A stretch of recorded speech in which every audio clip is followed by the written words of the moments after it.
जन्म स्थान और जन्मदाता। संत रविदास का जन्म पूर्णिमा को 1376 ईस्वी को हुआ था। उनका जन्म उत्तर प्रदेश के वाराणसी शहर के गोवर्धनपुर गांव में हुआ था। उनकी माता का नाम कर्मा देवी कलसा तथा पिता का नाम संतोख दास रघु था।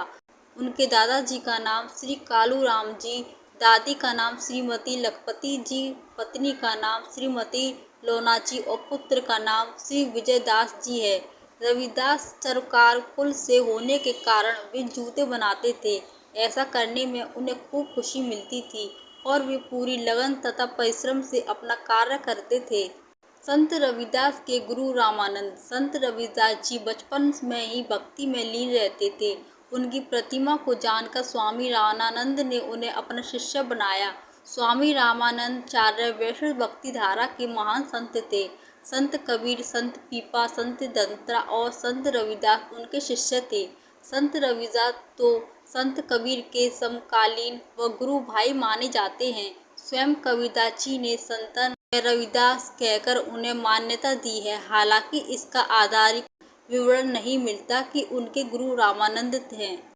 सामाजिक एकता पर बल। संत रविदास ने अपनी दोहों व पदों के माध्यम से समाज में जातिगत भेदभाव को दूर कर सामाजिक एकता पर बल दिया और मानववादी मूल्यों की नींव संत रविदास ने रखी। इतना ही नहीं, वे एक ऐसे समाज की कल्पना भी करते हैं जहाँ किसी भी प्रकार का लोभ, लालच, दुख, दरिद्रता, भेदभाव नहीं हो। रविदास जी ने सीधे सीधे लिखा कि रैदास जन्म के कारणे होत न कोई नीच, नर नु नीच डर डारी, ओछे कर्म की नीच। यानी कोई भी व्यक्ति सिर्फ अपने कर्म से नीच होता है। जो व्यक्ति गलत काम करता है वो नीच होता है। कोई भी व्यक्ति जन्म के हिसाब से कभी नीच नहीं होता। मीराबाई थी उनकी शिष्य। राजस्थान की कृष्ण भक्ति कवयित्री मीराबाई की रविदास से मुलाकात का कोई आधारिक विवरण तो नहीं मिलता है, लेकिन कहते हैं मीरा के गुरु रविदास जी ही थे। कहते हैं संत रविदास ने कई बार मीराबाई की जान बचाई थी। संत एक नाम अनेक। रविदास को पंजाब रविदास कहा। उत्तर प्रदेश, मध्य प्रदेश और राजस्थान में उन्हें रैदास के नाम से भी जाना जाता है। गुजरात और महाराष्ट्र के लोग रोहिदास और बंगाल के लोग उन्हें रुईदास कहते हैं। कई पुरानी पांडुलिपियों में उन्हें रायादास, रैदास, रैमदास और रोदास के नाम से भी जाना जाता है। कहते हैं माघ मास की पूर्णिमा को जब रविदास जी ने जन्म लिया वह रविवार का दिन था। इसके कारण इनका नाम रविदास रखा गया। संत शिरोमणि। उनका जन्म ऐसे समय में हुआ था जब उत्तर भारत के कुछ क्षेत्रों में मुगलों का शासन था। चारों ओर अत्याचार, गरीबी, भ्रष्टाचार व अशिक्षा का बोलबाला था। उस समय मुस्लिम शासकों द्वारा प्रयास किया जाता था कि अधिकांश हिंदुओं को मुस्लिम बनाया जाए। संत रविदास की खासियत लगातार बढ़ रही थी, जिसके चलते उनके लाखों भक्त थे, जिसमें हर जाति के लोग शामिल थे। यह सब देखकर एक परिचित मुस्लिम सज्जन पीर उनको मुसलमान बनाने आया था। उनका सोचना था कि यदि रविदास मुसलमान बन जाते हैं तो उनके लाखों भक्त भी मुस्लिम हो जाएंगे। ऐसा सोचकर उन पर हर प्रकार से दबाव बनाया गया था।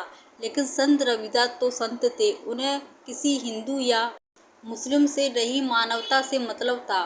दानवीर और दयालु। संत रविदास जी बहुत ही दयालु और दानवीर थे। जब भी किसी को सहायता की आवश्यक होती तो बिना पैसे लिए वे लोगों को जूते दान में देते थे। संत रविदास की खासियत ये थी कि वह दयालु थे। दूसरों की सहायता करना उन्हें अच्छा लगता था। कहीं साधु संत मिल जाए तो वो उनकी सेवा करने से पीछे नहीं हटते थे। गुरु ग्रंथ में शामिल पद। संत रविदास ने अपनी कविताओं के लिए जनधारणा की ब्रजभाषा का प्रयोग किया है। साथ ही इसमें अवधी, राजस्थानी, खड़ी बोली और खैत्य यानी उर्दू, फारसी के शब्दों का भी मिश्रण है। रविदास जी के लगभग 40 पद सिख धर्म के पवित्र धर्म ग्रंथ गुरु ग्रंथ साहब में भी सम्मिलित किए गए हैं। संत रविदास का मंदिर। वाराणसी में संत रविदास का भव्य मंदिर और मठ है, जहाँ सभी जाति के लोग प्रदर्शन करने के लिए आते हैं।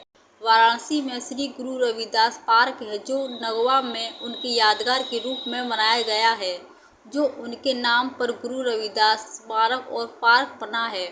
देहावंसन। चित्तौड़ के राणा सांगा की पत्नी झाली रानी उनकी शिष्य बनी थी। वहीं चित्तौड़ में संत रविदास की छतरी बनी हुई है। मान्यता है कि वे वहीं से स्वर्गारोहण कर गए थे। हालांकि इसका कोई आधिकारिक विवरण नहीं है, लेकिन कहते हैं कि वाराणसी में 1540 ईस्वी में उन्होंने देह छोड़ दी थी। रविदास की मिली जानकारी के लिए वीडियो को लाइक कीजिए, सब्सक्राइब कीजिए। नमस्कार।